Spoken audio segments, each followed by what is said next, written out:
আবাসের টাকায় অনিয়ম, অন্যের নির্মীয়মান বাড়ির ছবি দেখিয়ে আবাসের 2 কিস্তির টাকা ব্যাংক অ্যাকাউন্টে। কেউই বাড়ি তৈরি করেননি। একজন 1,20,000 টাকা পকেটে পুরেছেন, আর একজন আবাসের টাকায় পুরনো বাড়ি সারিয়েছেন। উত্তর দিনাজপুরের গ্রামে এই অভিযোগ নিয়ে জোর শোরগোল। বিডিওর কাছে জমা পড়েছে অভিযোগ।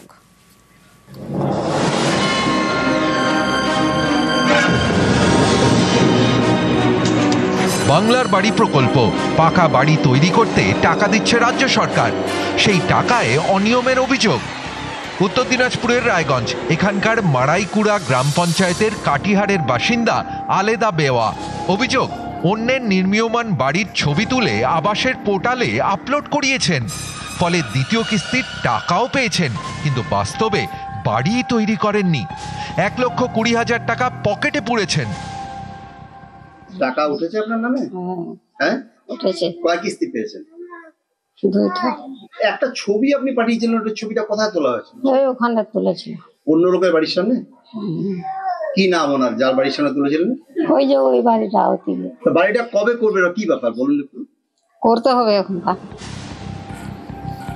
কাটিহারের আরেক বাসিন্দা লালবানু বিবি, একই কায়দায় তিনিও আবাসের টাকা পেয়েছেন, কিন্তু বাড়ি তৈরি করেননি।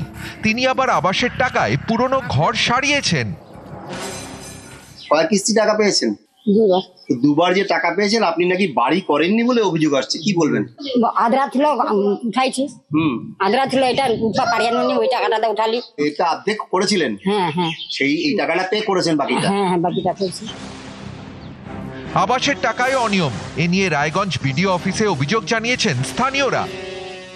ঘর দেওয়া হয়নি, একটাও ইট হলো না, ওনার গাঁথনি হলো না, ঘরটা পাস করলো কে? 2টা কিস্তি অলরেডি টাকা তুলে নিচ্ছে এরা। ভিডিওতে আমরা লিখিত দিয়েছি।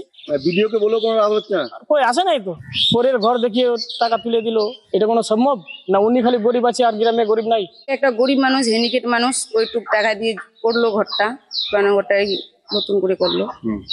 যে দেয়নি ও দিবে, আশাবাদী আমি আছি। বলবো ভিডিওর কাছে ঘরটা হবে, তদন্ত করলাম জিনিসটা এরকম, আশাবাদী আছি, আমি চেষ্টা করছি। ঘরটা হয়ে যাবে? হয়ে যাবে। উত্তর দিনাজপুর থেকে মুক্তা সরকার, নিউজ 18 বাংলা।